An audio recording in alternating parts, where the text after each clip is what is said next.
देखिए, भारतीय जनता पार्टी और देश के यशस्वी प्रधानमंत्री श्री नरेंद्र मोदी जी, जो पिछले 8 साल से भारत के प्रधानमंत्री हैं, उन्होंने अभी शुरू से ही जो भी हमारा काम है सब गरीबों, दलितों, आदिवासियों के लिए के हक में ही किया है। और ये हमारा मतलब 2024 का जो आम चुनाव होने वाला है उसके पहले ये पूर्ण बजट है। पूर्ण बजट जो हमारी निर्मला सीतारमण जी पेश करने जा रही हैं, इसमें खास करके जो योजनाएं केंद्र सरकार चला रही है, जिससे गरीबों को, जैसे उज्ज्वला योजना है, तो उससे लेके भारत के जितने भी गरीब तबके के लोग हैं उनको खास उम्मीद है। और हम लोग भारतीय जनता पार्टी के कार्यकर्ता तो लगातार इसको लेके काम करते ही रहते हैं। कल केंद्रीय बजट 2023 आने वाला है। इस बजट से लोगों के बीच में काफ़ी आशंकाएं हैं और संभावनाएं दोनों लोगों के बीच मन में है। गरीब आदमी चाह रहा है कि जो दैनिक ज़रूरत की चीज़ें हैं या गरीबों की ज़रूरत की चीज़ें हैं, जैसे रोटी, कपड़ा और मकान, ये चीज़ें सस्ती हों, खाने पीने का सामान और सस्ता हो। पब्लिक जो ट्रांसपोर्ट है, पब्लिक ट्रांसपोर्ट मतलब रेलवे, बस, इस सब का किराया घटे। और रह गई बात की जो उच्च वर्ग हैं, एक तरह समझिए कि उद्योगपति हैं,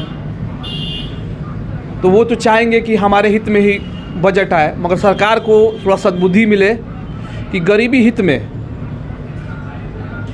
बजट प्रस्तुत करे, क्योंकि देश में अभी भी 80% गरीब लोग हैं और देश का जो कुल संपत्ति है वो गरीबों के पास ना हो कि उच्च वर्ग के पास है, अमीरों के पास है। मोदी हैं तो सब मुमकिन है। देश मजबूत होगा, ऐसा बजट आएगा और देशवासी मजबूत होंगे। आशा है ऐसा बजट आएगा जिससे मिडिल क्लास भी मजबूत होंगे, क्योंकि देखिए हम लोग अभी देख रहे हैं कि दुनिया के मुकाबले भारत की अर्थव्यवस्था तेज़ी से बढ़ रहा है और विकास दर में दुनिया में नंबर 1 भारत है।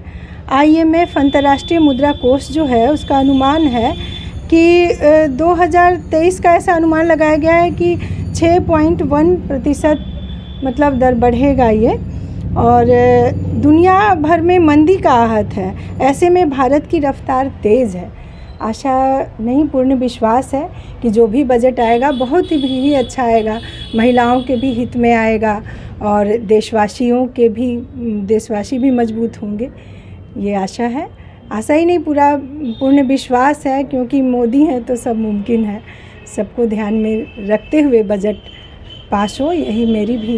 देखिए, आज महामहिम राष्ट्रपति जी के द्वारा बजट सत्र में के पहले सत्र में सरकार की उपलब्धियों को पढ़ा गया और यही उपलब्धि जनता के बीच में सरकार रखती है।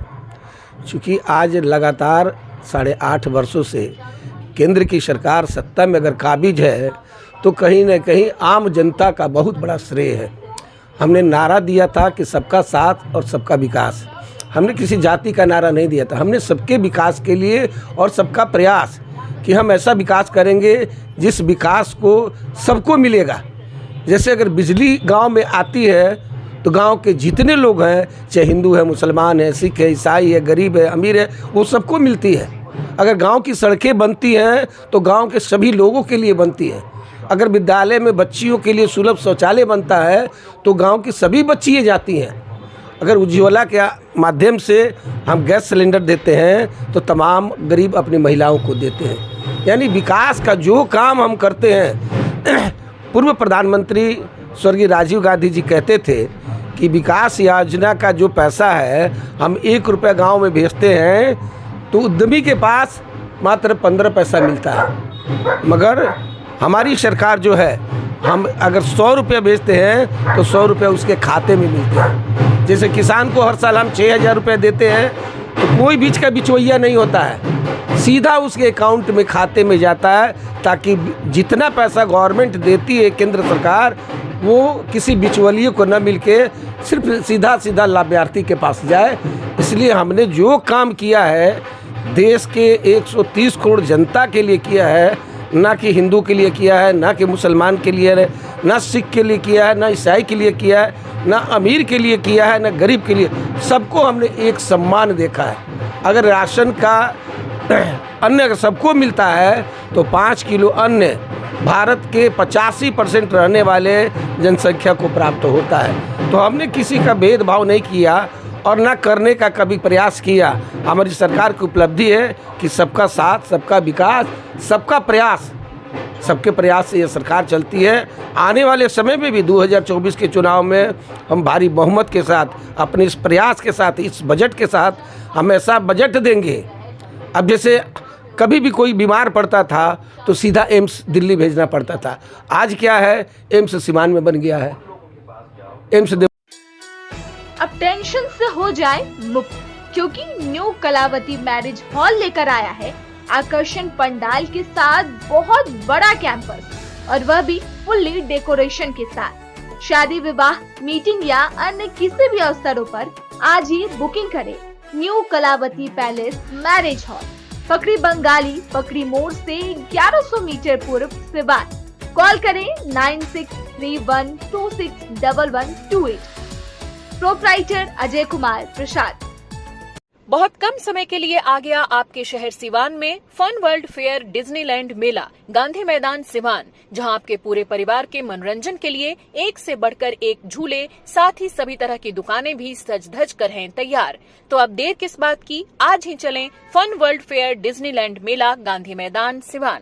Daffodils English Medium School CBSE curriculum, Mission Compound, Mahadeva, Sivan. On the occasion of 30th anniversary, free admission nursery to 8th and kids to pre-nursery. Special attention on English, science and math. 5 days a week computer classes, green and peaceful hours surrounding, dance and karate classes for all-round development. Registration open for 2023-24. Hurry up for admission. Daffodils English Medium School, Mission Compound, Mahadeva, Sivan. Helpline number 9631724798. बड़े बड़े शहरों की तर्ज पर सिवान में खुल गया बच्चों के लिए एक से एक बढ़कर डिजाइनर कपड़े व बेहतरीन खिलौना का बड़ा store. FirstCry, big store for little ones, Chhapra road, Siwan, जहां आपको एक ही छत के नीचे मिलेंगे छोटे छोटे बच्चों के लिए डिजाइनर कपड़े, सैंडल, शूज, खिलौना, पैम्पर्स के साथ और भी बहुत कुछ बिल्कुल उचित मूल्य पर उपलब्ध है। तो अब देर किस बात की, आज ही चले आइए FirstCry, big store for little ones, Shiv Chaudhary complex, बिजली ऑफिस के सटे, छपरा रोड, सिवान।